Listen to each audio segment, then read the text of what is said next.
Welcome students. 3.1ல அஞ்சாவது கணக்கு பார்க்கலாம்.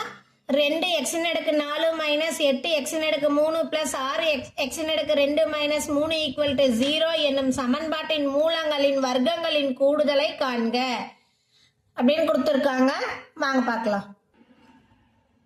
இப்போ கணக்கு என்ன சொல்லியாச்சு? 2 x-ன் அடுக்கு 4 மைனஸ் 8 x-ன் அடுக்கு 3 பிளஸ் 6 x-ன் அடுக்கு 2 மைனஸ் 3 ஈக்குவல் டு 0ன்னு சொல்லிட்டாங்க. இதுக்கு உண்டான ஃபார்முலா இது. இந்த சம் வந்து எந்த ஃபார்மேட்ல இருக்கு? a x பவர் 4 x-ன் அடுக்கு 4 பிளஸ் b x-ன் அடுக்கு 3 பிளஸ் c x-ன் அடுக்கு 2 plus px plus e equal to 0ங்கிற ஃபார்மேட்ல இருக்குது. அப்படி இருந்தா இதுக்கு இதுதான் ஃபார்முலா. இதுக்கு எத்தனை மூலங்கள்? அடுக்கு எத்தனை இருக்கு? 4 இருக்கு.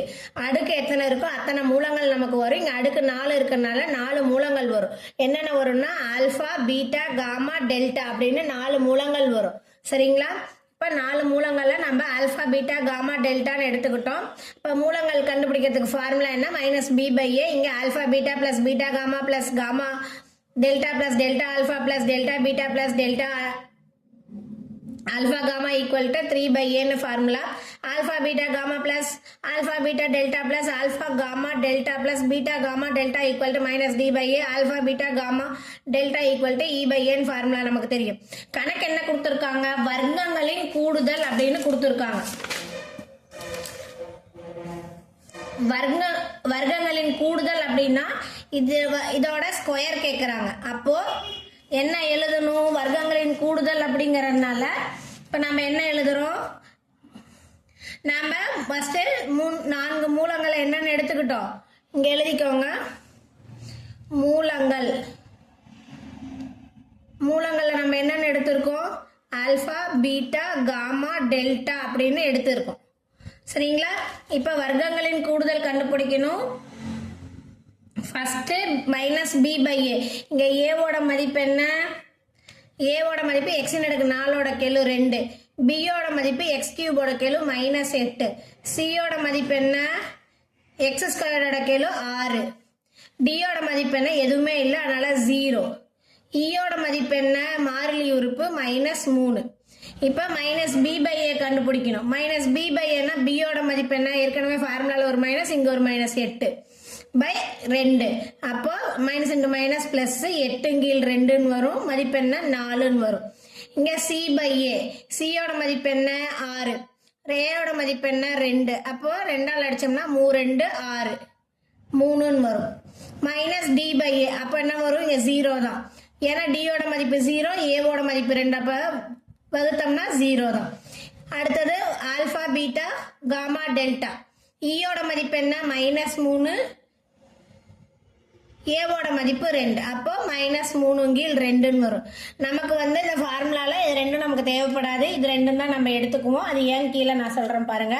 இப்ப வர்க்கங்களின் கூடுதல் அப்படின்னா இந்த 4 alpha plus beta plus gamma plus delta square அப்படின்னு கண்டுபிடிக்கணும். சரிங்களா? அப்ப a plus b plus c plus d the whole square என்ன formula? a square plus b square plus c square plus d square plus 2 into ab plus ac plus ad plus bc plus bd plus cd அப்படிங்கிறது நமக்கு formula. இப்ப இதே ஃபார்முலால இந்த என்ன எழுதுறோம்? Alpha plus பீட்டான்னு எழுதுறோம். அப்ப என்ன வரும்? Alpha square plus beta square plus gamma square plus delta square plus 2 into alpha beta plus alpha gamma plus alpha delta plus beta gamma plus beta delta plus gamma delta அப்படின்னு வரும். சரிங்களா? இப்போ இதுக்கு value substitute பண்ணலாமா? Alpha plus beta plus காமாக்கு நமக்கு value என்னன்னு தெரியும்? 4ன்னு தெரியுமா? இங்க இப்ப இந்த ஆல்பா பிளஸ் பீட்டாக்கு 4 the whole square equal to இதை எப்படி எழுதிக்கலாம்? இப்ப இது அப்படியே எழுதிக்கலாம். Alpha square plus beta square plus gamma square plus delta square plus 2 into alpha beta plus alpha gamma plus alpha delta plus beta gamma plus beta delta plus gamma delta. இங்க formula என்ன எழுதிருக்கோம்? 3ன்னு கண்டுபிடிச்சு வச்சிருக்கோம். அப்போ plus 2 போட்டாச்சு. 2 into 3 பிராக்கெட்ல. சரிங்களா?